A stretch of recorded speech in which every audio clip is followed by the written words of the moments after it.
Hello, and welcome back everybody here to the place. Player here, bring you another episode of Bundle Rumble March of the Machines edition. This is day number 2.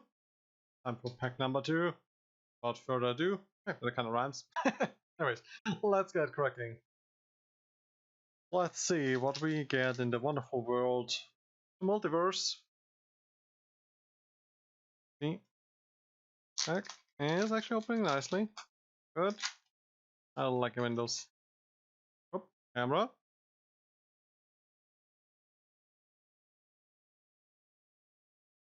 Alright, and we are back. I'm sorry, this is kind of a bad start to the pack. Actually, the camera just crashed. Yeah. That being said, let's see what we got. Ooh, now this is a fancy artwork. Of the Gods of Pharaohs? Looks kind of completed. Interesting. Let me take a little pack on there. We just saw its basic. Yeah, this isn't it the White God? One day he got killed off. I don't remember his name, but it definitely looks like a completed god. Looking great for looking great. Well, I think it was Helios actually, right? Gorge, let me see. This is Heliod, the Warped Eclipse. Yeah, that's looking pretty great. Again, I'm sorry for the sudden crash there of the. Looks like he got complete by the Gentaxian actually from the look of it. Interesting, because I thought he was a white god, but maybe now he's white blue. Find out in a bit. And we got a foil. Oops. I didn't see that. Foil basic land. This is again one of the swamps on. Didn't look it up, but I think it's still Amon Cat. Gorgeous, gorgeous sky domes. I wonder if there's no other normal basic artworks, if you really only have the single one, which kind of suck. I think that we're going through the multiverse. I expect actually the usual stuff with 4 basic land types, but oh well. Not types, you know what I mean. Artworks. Anyways, let's.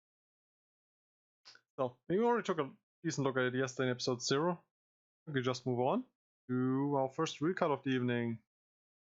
Angelic Intervention. Why does this remind me? I don't think this is a reprint actually. Great artwork though. And Angelic Intervention is for 1 generic, 1 white, an instant.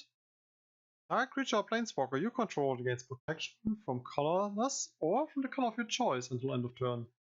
It's a creature, put a +1/+1 count on it. Yeah, it's a nice little combat trick, or actually not only combat, also anti-removal trick. Protecting your planeswalker, protecting your creature from sudden death. Bad, bad. That gorgeous artwork. I think that's Elspeth ascending there as an angel. Tackling whatever that is. I guess an Phyrexian Hydra? Like that. Elspeth shown like the sixth sun, inspiring hope in the Mirrans and terror in the Phyrexia. Yep, so it is Elspeth. Looking. I think I said it already a few times. Really gorgeous. I think there's also a card that if just the wings and the sword would be foiled or fully foiled in the foil, this would be a very, very awesome foil. Definitely like this. Right. Ah, Rabbit. I was also talking with Angelic about that one when I pulled it during the pre-release. Place it, or place it? Place it, I think. Place it, Rotten Tails. English name. So for 1 green, this is a creature, Fungus Rabbit. You see on the artwork already. Anyways, it's 1/1 Vigilance. So okay, body I guess for 1 mana creature. And it has for 2 generic, 1 green, exile Placid Rotten Tail from your graveyard. You already had to have died for that, or discard it, whatever. 2/1/1 counters on target creature. Activate only as a sorcery. So it's an early game jump blocker / mini attacker. Yeah, you can still reutilize it when it's dead. Neat. Too bad. I don't think I was playing that during this set. I remember actually what color combination I was playing. I think I was playing black-blue with a splash of white. Might be mistaken. It always loved munching on daisies and crystalweed, but lately its favorite snack were the strange round roots popping up everywhere. Oh no, don't eat the Phyrexian stuff. It's not healthy. Oh, looking adorable, everybody. Despite the gross fungal growth on its head, it's still very, very adorable. Yeah, also those crystal reeds there. Really, I dig this artwork. Good. So next on our list, this be a very green pack so far, or very nature focused. Enduring Bone Warden. 1 white, creature human scout, 0/1. Not the greatest for starters. It has backup 1. What does backup do? When this creature enters the battlefield, put a +1/+1 counter on target creature. If that's another creature, it gains the following ability until end of turn. When this creature dies, put its counters on target creature you control. Okay, so you can either put this on the battlefield as basically a 1/2, and when it dies, it puts its 1 count on another creature, or you can give this ability something that you want to sacrifice or get rid of. I think it just says counters, so you can also move something like shield counters or I'm trying to think like indestructible counters, stuff like that, from one creature to another. That's kind of interesting. And that gal has a cute little screw. Well, is it weird? Interesting looking at that way. Interesting screw on the arm. Also, by the way, in case the camera's looking weird, I had some issues with the recording tool I'm using for using my smartphone cam there. So it might also be why it was crashing earlier. Because they changed a bit of the software, and yeah, now I have a slight bit of an issue. Let's look over the flavor text. We'll be with you, always. Aww. Collecting the cute little squirrel. From all those shards raining down. What are those shards? They're similar to the crystals our rabbit had over here. I don't think they're the same. Bad, not bad. Oop. Yeah, we're staying in the green-white theme. Might be a Celestia touchback. I don't know. Ravenous Sailback. From the look of it, I would say this is from Ixalan, but let's make sure. It's for 4 generic, 1 green, a creature dinosaur, 3/4, and when Ravenous Sailback enters the battlefield, choose 1. Ravenous Sailback gains haste until end of turn, or destroy target artifact or enchantment. You either have a quick beater, or you have a removal on a stick. That's interesting. I mean, most of the time you might end up just using the destruction effect, but if you need to push some damage through, it could be a nice surprise attacker. That's pretty interesting. What is it munching on? Looks like an Ichthyodon or something like that. A Phyrexian creature. Well, we see another one of his kind in the glad a bit much. Background protecting some eggs, I think. What is that it's munching on? I would say it's a Phyrexian monstrosity. Let's see. Converter beasts were sent to ensnare as many of Ixalan's dinosaurs as possible. Many of them were converted themselves for snacks. So it's a Phyrexian beast that gets munched on. Interesting. Place, I'm not sure if I have a deck. Actually, I could play this in my mono green instead of one food I'm playing. Right? Definitely a playable card, I would argue. I mean, 5 mana for a removal on a stick is a bit limited because it's only destroying artifacts and enchantments. You can get it for cheaper mana, as we already saw with that Kenka Bloom, I think it was, from the new Phyrexia stuff. But still, not a bad card. I like it. We have here, next on is another instant this time around. Tandem Takedown. 1 generic, double green, it's an instant as I just said. Up to 2 target creatures you control get +1/+0 until end of turn. They each deal damage equal to their power to another target creature, planeswalker, or battle. Let's see. That's neat. So you pump 2 creatures and they like it's not an actual fight effect, so your creature doesn't die. Well, most likely it doesn't die, let's put it that way, but if we trigger something else, then yeah.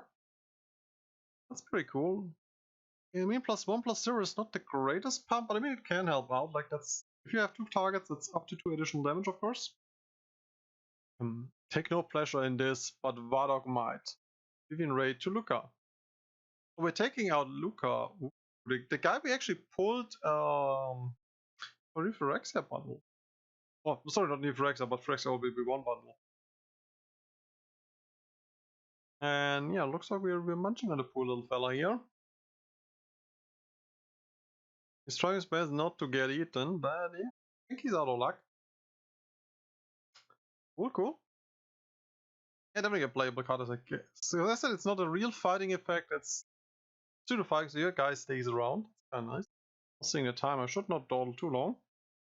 Oh, we have our transform card of the pack, it seems. Kenra Spell Spear. 1 generic, 1 red. Creature Jackal Warrior. 2/2 trample with prowess, so already a pretty solid body, I would argue. Like 2 mana, 2/2 trample prowess. Sweet body. And that's not all, because we also get an additional ability. For 3 generic and 1 Phyrexian hybrid mana, or blue Phyrexian hybrid mana, I should say, we can transform Kenra Spell Spear, but only as sorcery. And then it turns into. Oh, we didn't see the next card, I'm sorry. Gitaxian Spellstalker. It's then a Phyrexian Jackal. It is red-blue. Hello, smartphone. It has Trample, War 2, Prowess, and Prowess. So 3/3. That's a pretty hefty package we're packing there. Like every spell pumps it by +1/+1. So this gets out of hand pretty quickly. I like it. So, considering this is already a pretty cool beater on the base for like I mean 2 mana 2/2 trample with prowess and stuff. Nothing I would sneeze at. And yeah, when it's transformed, get some flavor text. All of methods were crude and inefficient. Taking generations to refine the population into a reliable source of combat units. Still, it offers us something of a head start in Gitaxias. Interestingly, this is the second transform guy we pull, and it's the second one that gets transformed by Gitaxias. I wonder if he did all the transform work. I don't quite remember what other transform units I pulled in the pre-release. Camera, please focus on the. I don't really want to focus. That's definitely cool. We again see the portals there on Amonkhet. This is a cool unit. I like it. Only playable. We didn't see that. So now we get our other transform card, which is the battle. I think we always have 1 battle per pack. Invasion of Muraganda. I've not heard of that plane before, but okay. Invasion of Muraganda is for 4 generic, 1 green, a battle siege. Once again, it's a siege, so basically it gets protected by a certain opponent we pick when it comes to play. When it gets defeated, we exile and cast it transformed. What does it do on the first side? Invasion of Muraganda enters the battlefield. Put a +1/+1 count on target creature you control. Then that creature fights up to 1 target creature you don't control. Pretty expensive fighting, because we just talked about the pseudo fighting card there. I mean, yes, it's a permanent pump, but it's way more expensive. But I hope that the flip side is pretty good. And it comes to play with 6 defense counters. Let me see, what does it. We don't see that. What does it do when it gets flipped? It turns into Primordial Plasm. So this must be good. It's a 4/4 ooze. There's a creature ooze green. At the beginning of combat on your turn, another target creature gets +2/+2 and loses all abilities in the end of turn. Interesting. So you can pump another creature to get through as an attacker, or you can pump an enemy creature but remove abilities, like for example remove flying from it, because I mean, yeah, it also loses static abilities like stuff like flying and indestructible. Actually, that's really interesting. Interesting effect.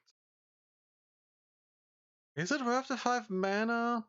Because I mean, you have to kill that thing, you have to divert your attackers from actually attacking your opponent.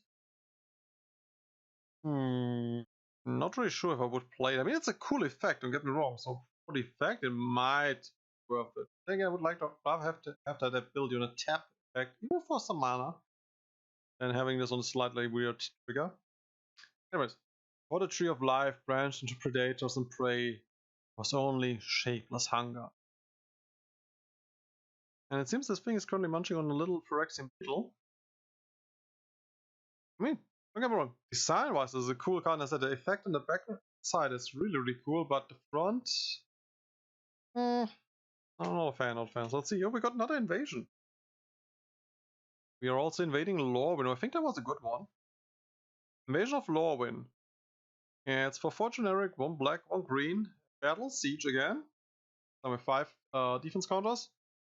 When Invasion of Lorwyn enters the battlefield, destroy target non-elf creature an opponent controls with power X or less, X number of lands you control.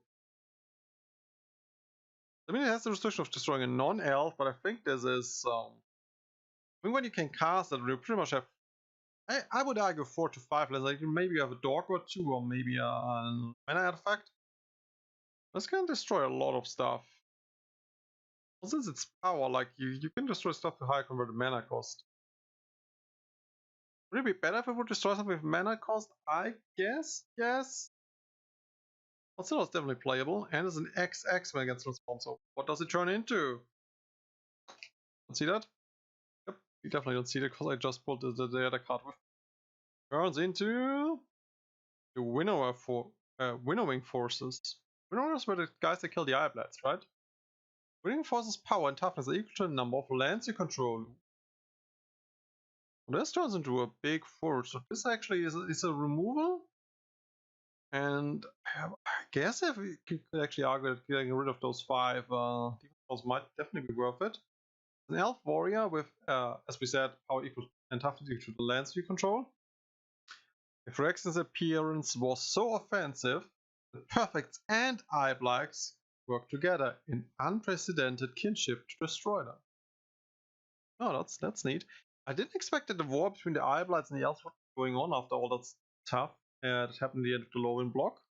Or rather the Eventide block, but you know what I mean. Yeah. Well, cool. Definitely. I guess this is playable. I mean, a bit more even I would argue than the green one, and it currently does not want to focus. Whereas like the software has a few issues since I had to update it, but let's see. Anyways, next card is our not rare. Again, this is again a fake out. I was like, the rare's coming. No, it's still not coming. It's Renata, Call of the Hunt. So I think from the original Pharaoh's block, it's for 2 generic, 2 green, a legendary enchantment creature, Demigod. So it's a star free, and what does the star mean? Renata's power is equal to the devotion to green, so if it's only her on the board, she is a 2/3. Each other creature you control enters the battlefield with an additional +1/+1 counter on it. Neat, so it's a permanent pump. That's kind of nice, and I like the artwork. Taking out a little Phyrexian doodad there. The weird thing is that it almost looks like the Celestia's pattern there, or symbol. That's kind of weird on that Phyrexian flyer. Yeah, cool artwork. I think I also pulled her during the pre-release already. Not bad, not bad. Only playable in a green deck, or very heavily green deck. I like it. Oh, and it stays on the green theme. Only a green pack with a slight bit of flavoring in all the colors. Because we're getting Polukranos, I think is how it's pronounced, Reborn. I think I had the original versions somewhere. Anyways, it's for 3 green mana, a 4/5 legendary creature Hydra with reach. Okay. Yeah, I think she got killed during the story actually. Before I think it was just a thing that could get monsters and shoot damage. Or fight, basically. Let's see.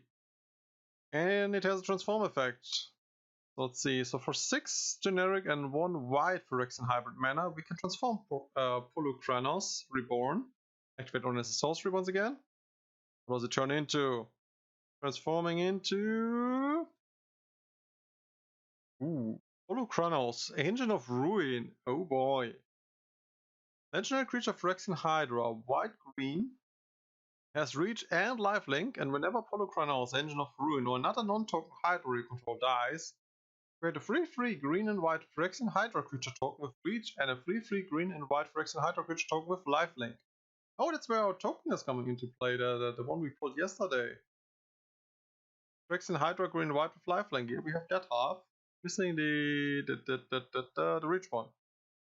See, it is as I was expecting. It is a Wurmcoil engine, just slightly worse than you first have to transform it, so you cannot abuse it as good as the Wurmcoil engine. Plus, if you make tokens of it, you cannot transform tokens, I'm aware of. You have the other side. Yeah. Let's see it. And of course, the other token doesn't have Death Touch. Also downside, but yeah, definitely a cool card. And we also have some flavor text on the other side, so let's turn back and see what is the flavor text. Freed from the underworld, the World Eater resumed its endless feast with reckless enthusiasm. Yep. That's definitely a cool card, I would argue. Like, I mean, getting a free mana, actually for 3 green, a 4/5 is already pretty decent. With reach, can upgrade it. Not bad, not bad. I dig it. And I know I'm saying I dig it a lot during those pack openings, but that's true, I dig it. And we have a returning card from yesterday, this time in foil. I'm actually going to compare the foil artwork to non-foil. Looking actually not too bad, I would argue. Anyways, this is Inspiring Charge. Or Inspired Charge, rather. Sorry, not Inspiring, but Inspired Charge. For 2 generic, 2 white, it's an instant. Creatures you control get +2/+1 until end of turn. Sweet, simple combat trick. Yeah, I would say most of the time he plays as a combat trick, not for combat. Let's show these soulless fiends what the real army looks like. Forward. Sheila, Knight of Saphir. Yeah, not bad. And I mean, I already was showcasing that one by accident a few times already. We have another placeholder card, which I mean, in this pack that only makes sense because we have actually 4 cards that you need to placeholder. Like we have the Dino Siege, we have the Yeta Invasion, Spell Spear, and Holocranos. Overall, this was a pretty green but pretty feisty pack, I would say. I like it. It was very nice. I hope you guys liked it as well. That being said, sorry for the slight issues with the camera there, but I hope you could make out most of the stuff. If not, I will try to add cards on the sidelines. If not, don't even see my fingers right now. Yeah. Anyways, thanks for watching, sticking around, and I'll catch you all in the next one tomorrow. Bye!